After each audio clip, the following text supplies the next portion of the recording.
Thank you for the prayer. Thank you, everybody, for coming on a Monday morning.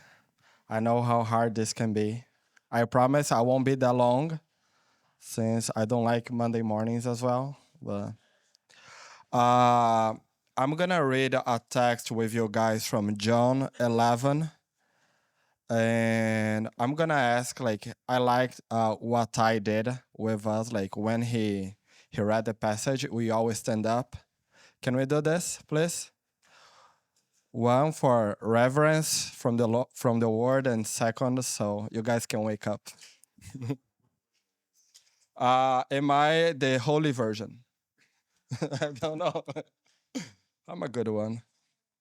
So John 11, it'll be a good reading from verse 17 to until 35. I think it's going down.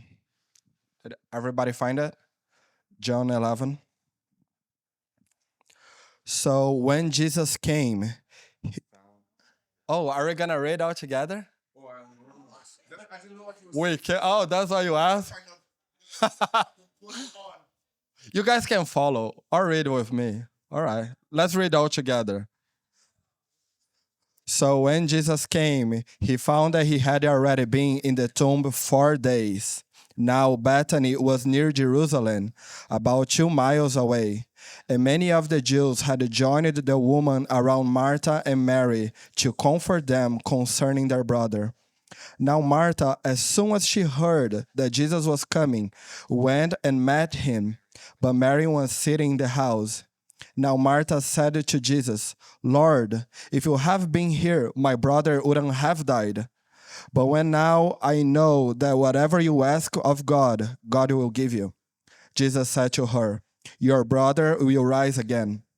Martha said to him, I know that he will rise again in the resurrection at the last day.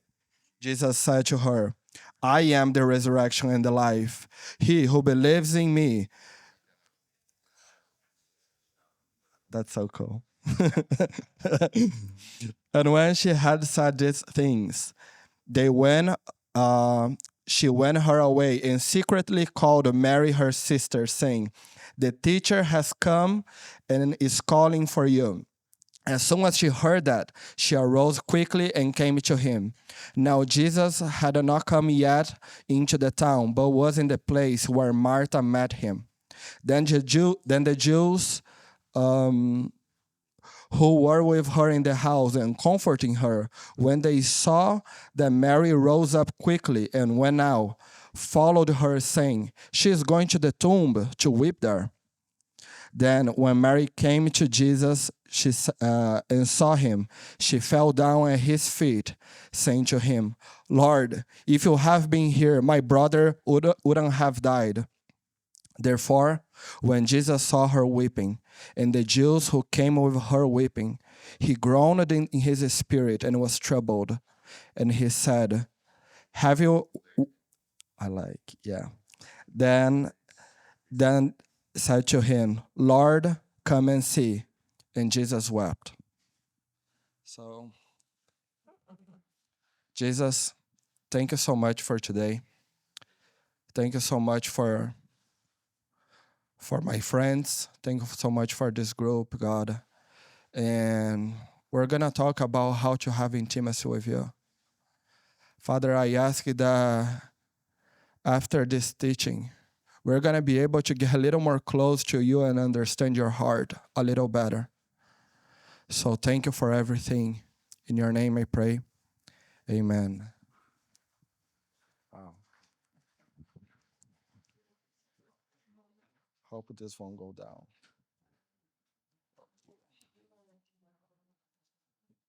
So I'm going to start my teaching here with a question.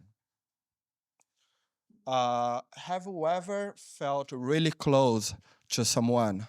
Like close in a way that you really trusted that person and that person let you down? If you have had this type of person, raise your hand. All right. So I'm glad I'm not the only one here. Yeah. maybe the person that disappointed you, it was like your best friend. Maybe it was like a girlfriend or a boyfriend. Maybe it was your parents, you know? Um, I believe that person, like, you believe that person had your back, but for some reason, when you needed them the most, they just didn't show up. So try to think, like, how did you feel about the moment? Like, maybe you felt you were hurt because you have invested so much energy in the relationship and like everything that you had. And now in the moment that you needed the person didn't show up. Maybe you're confused because you were like, why this person is not here with me? You know? Maybe you were feeling betrayed by that person. I felt this way so many times in my life. What I want to say is like the passage that we just read is exactly how Martha and Mary felt in the passage of John 11. Like they were friends with Jesus. They were not strangers to him, you know? They believed in him. They loved him. Like they saw Jesus doing all these miracles. And like when Lazarus was sick, they weren't afraid. They like they asked for the people, please call Jesus for us. They didn't panic for that. But what happened? Jesus didn't come. So imagine how they felt. They had intimacy with God, right? They had this relationship with him. And yet, like when they needed, like Jesus didn't show up in the way they were expecting.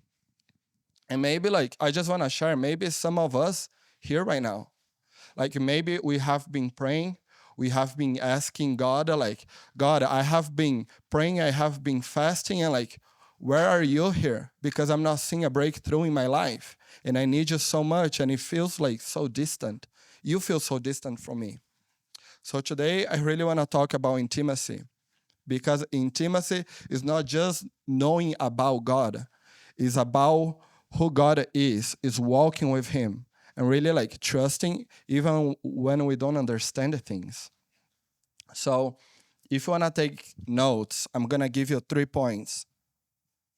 Point number 1, to create intimacy, you need to spend time with God. I think it's a little obvious. When you want to create intimacy with someone, the first thing that you have to spend is time with that person, right?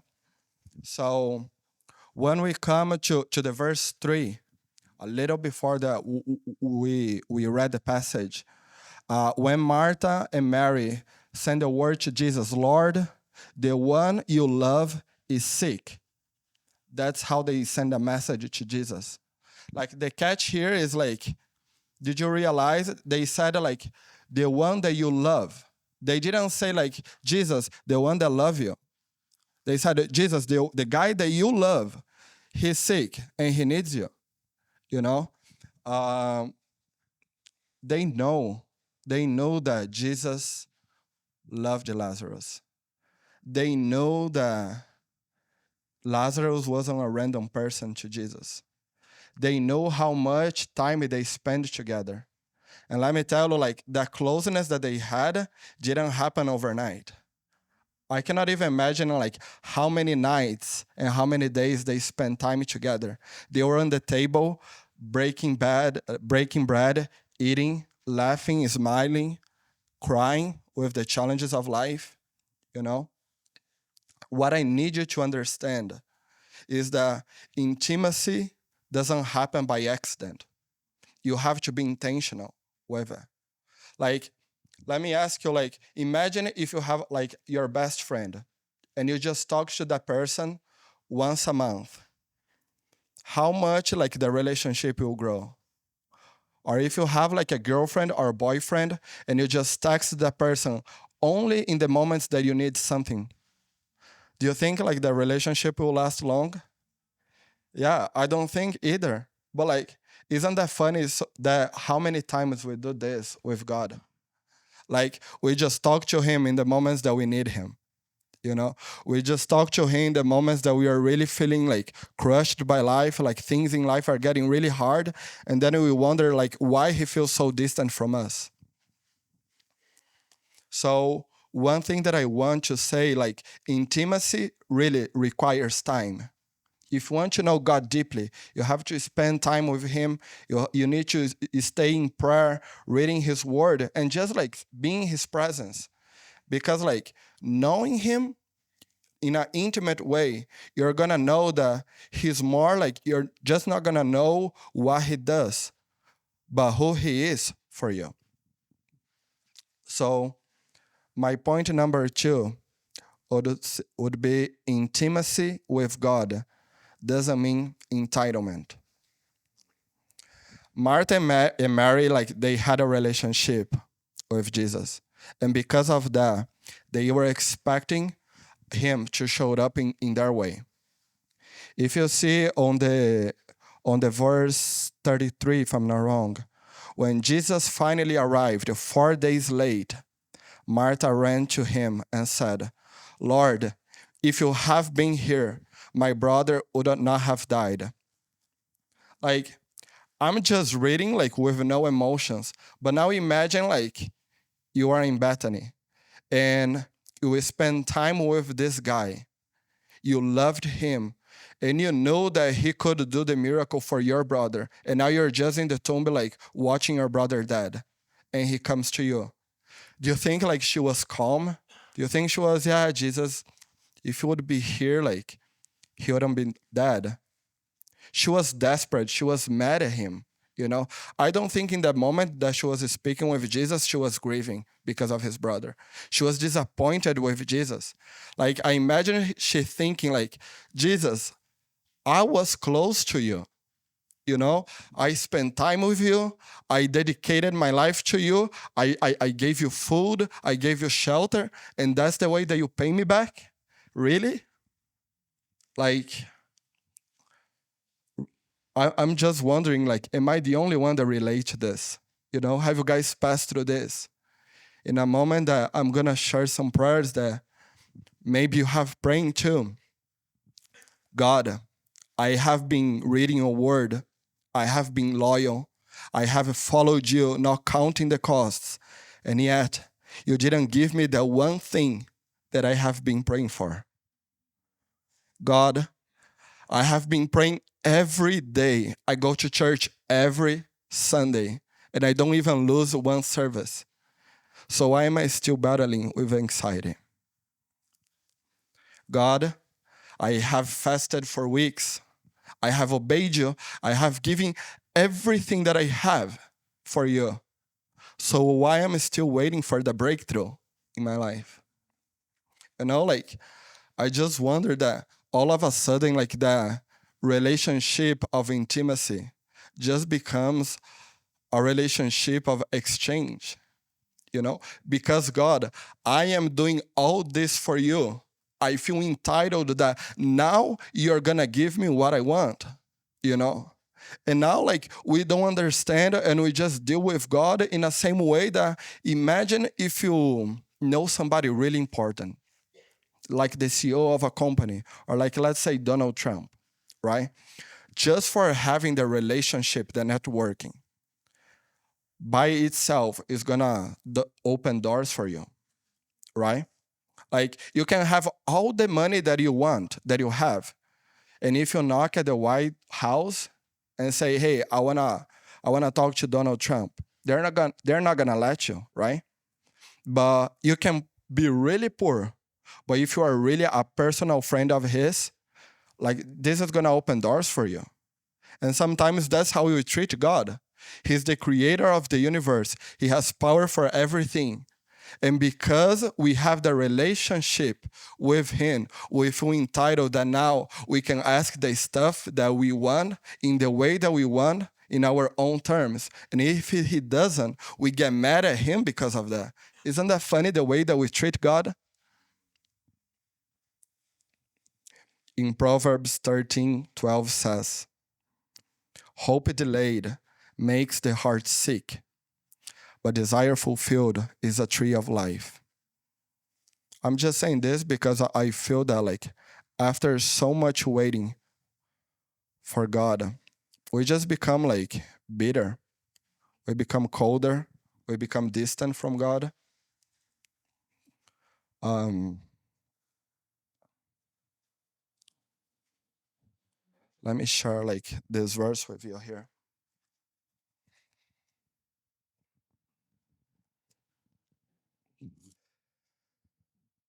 Therefore, when Jesus saw her weeping, and the Jews came with her weeping, Jesus grounded in the spirit and was troubled.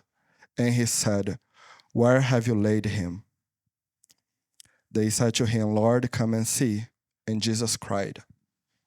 We need to understand that intimacy is not what God can do for us.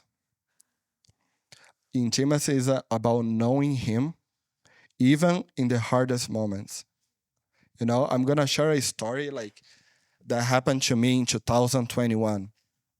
I was in a relationship with a girl that it was when we broke up, it was really hard for me.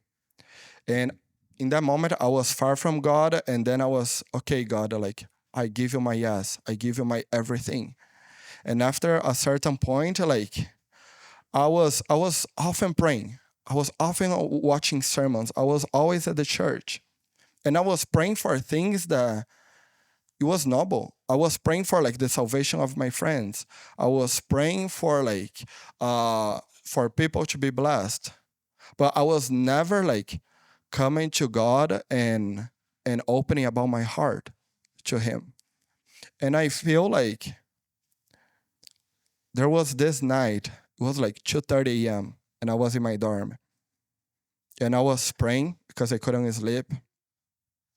And I felt that he told me, okay, like you are praying for all this good stuff, but when you're gonna come and talk to me about like it's really bitter in your heart because I can smell this and it's not good, you know? And like that caught me by surprise. That really, do you really want me to talk about like what I'm feeling right now? I understood in that moment that God was not intimidated of like how I feel and my feelings. He was expecting for me because also intimacy as like uh Pastor K, like you are married for how many years? Wow. Should I have asked that on this part? But yeah. But what I want to come with this, you probably know like way more than us that you have to be honest if you want to create intimacy with someone, right? And many times we are going with these prayers and they are noble and they are awesome and God hears, but he knows what you're passing through. And he's just waiting because he knows everything and he's okay. You can pray about this and you can pray about that. But finally, when you're gonna come with your issues, because you're getting bitter, you're getting colder for the waiting, you know. So I was just, okay, God, for 15 minutes. Like I was the crazy guy. Like I was in my dorm at 2:30 a.m. I was sitting at the table. I got a chair. I put in the middle of my room. Like I slapped the chair. I said, okay, now you're gonna listen. You sit here, Holy Spirit. You're gonna hear everything that I'll tell you. Really, I was the crazy dude. And for 15 minutes, I was talking, kind of screaming actually. I'm glad that like my neighbors didn't complain. But in that moment I was, God, you could have done all this for me. You could have avoided this breakup. You could have avoided all this pain. I was kind of like Martha was doing, you know? Or at least if you know like that this would happen, you shouldn't allow me to know that person. We would avoid like so much pain. And I was like for 15 minutes, just like throwing stuff after stuff, like putting all my heart there in a really like actually even mean way to God. And like I was okay. I'm done after 15 minutes. And like the room got silent really for 20 seconds. And after 20 seconds, I just heard in my heart, like, you chose everything that happened to you. I warned you about all these things. But even you choosing the wrong path, I'm still on your side. I'm not gonna leave you. I'm here with you. So really, like, in that moment, I just realized that Jesus wept with Mary. Isn't that crazy that like the creator of the universe, he could do anything, but he's more concerned about spending time with you than he's concerned about what you want to get from him. He just want to have a relationship with you, you know? And I think that's when like the relationship grow. It's not when you start giving things to people, but when like you're passing through the hardest moments of your life and you know that person is in your side, by your side, and doesn't leave you.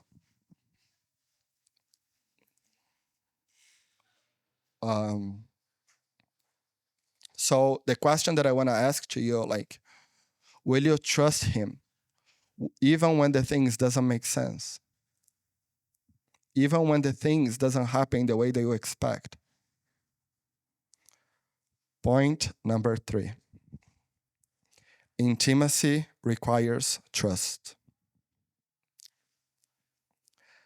Verse 40 says, Jesus looked at Martha and said, did I not tell you that if you believe, you'll see the glory of God? Like Martha thought like the best outcome for her situation would be a healing. But Jesus, like the the final, like he was thinking about even about something greater for her. She was thinking about healing, he was thinking about resurrection, you know? And like that's why you need to understand about intimacy with God. We need to trust him. I think like that God's delays for us many times it's not God's denials, you know? The very thing that we think like is the end for us is actually like a setup for something greater that God is bringing to us. I want to give an example like I'm glad that JP is here, but imagine like a blindfolded child, right? Like the child is holding their parent's hand in a crowded place. Think that.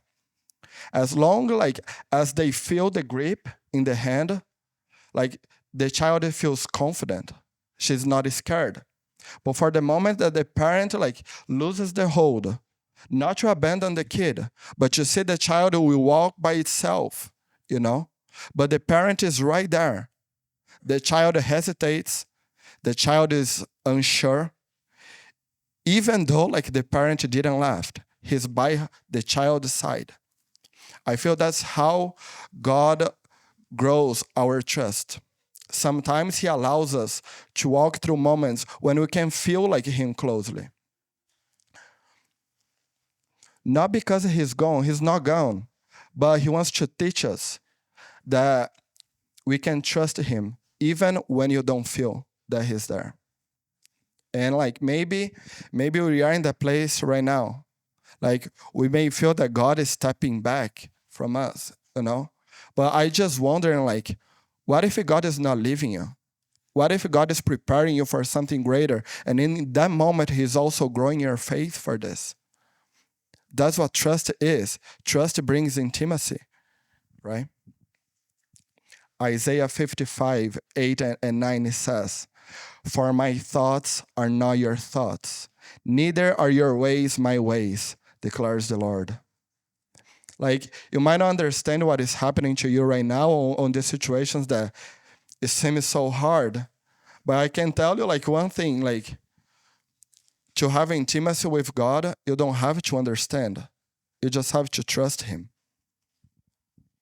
I feel that like God, I put here in a phrase, God is never late. He's always on time for something bigger than you can imagine. So I wonder like, where are you in this story? Maybe you are in the waiting season. Like Mary and Martha wondering like why he didn't show up yet. Maybe you're struggling with disappointment, feeling like God didn't do what you were expecting. Maybe right now you're at the edge of trust, trying to believe that God is still working for you. But I really want to challenge you today, like, are you going to choose intimacy over entitlement to him? Are you going to trust him even when you don't understand the process? I think that like if you do this, maybe like God is going to do something like way bigger than you're expecting in your life. It happened to me. So let's not just seek, for what he can do for us. The intimacy with God is about who he is and how can we spend time together and grow and know each other. In the same way that you can share your heart with him, you can ask and say, God, what do you think about me? What do you think about the situation? What can I do? What do you think about these people by my side? How can I grow and love you more? What am I doing wrong? What am I doing right? So I told you guys that it wouldn't be too long. So I wanna pray with you guys. And like I wanna call out like two groups here. If you wanna have like a deeper intimacy with God, I really challenge you like to trust God and like ask for prayer. You can raise your hand. And like if you're struggling for the waiting season of God, I also want you to raise your hand and we're gonna pray for you. Right? Think can we play some ministry time just to pretending we're ending?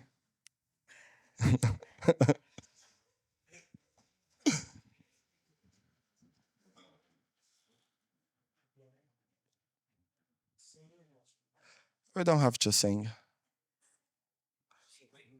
Huh? Yeah.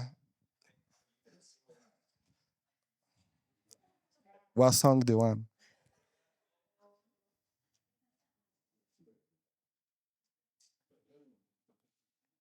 If I sing, you guys are gonna leave. But really, like, in what phase do you feel you are right now? Like, do you wanna grow in intimacy with God? And that's what you are here for? Do you feel that, like, this waiting season is uncomfortable and, like, unbearable, actually? I've been, like, in both situations, and I know how hard it is, the waiting. It's funny, like, I think the waiting, the silence of God, is even harder than the no of God, Because the no of God, like, we say, okay, I can move on. But, like, the silence of God, like, we get lost. We don't know what to do. But, so, what group are you? If one prayer, like, can the staff pray with people here? Yeah. Does anybody want prayer? So, Lord, thank you so much. Thank you for so much, Father, because you want a relationship with us. You can give us so much stuff, but you're so happy that when you know that we want you, not because of what you can give us, but for who you are. I'm sorry for the times that I was entitled. I'm sorry for the times, Father, that we were trying to twist your arm just because we are praying and because we are fasting. But at the end of the day, we're trying to do our things in our way. And we want you to make our things in our ways as well. So I'm sorry, Jesus. I'm sorry for all the times that I didn't respect and I didn't understand your ways. But As I said it here, to trust you, I don't have to understand. I just need to trust your leadership.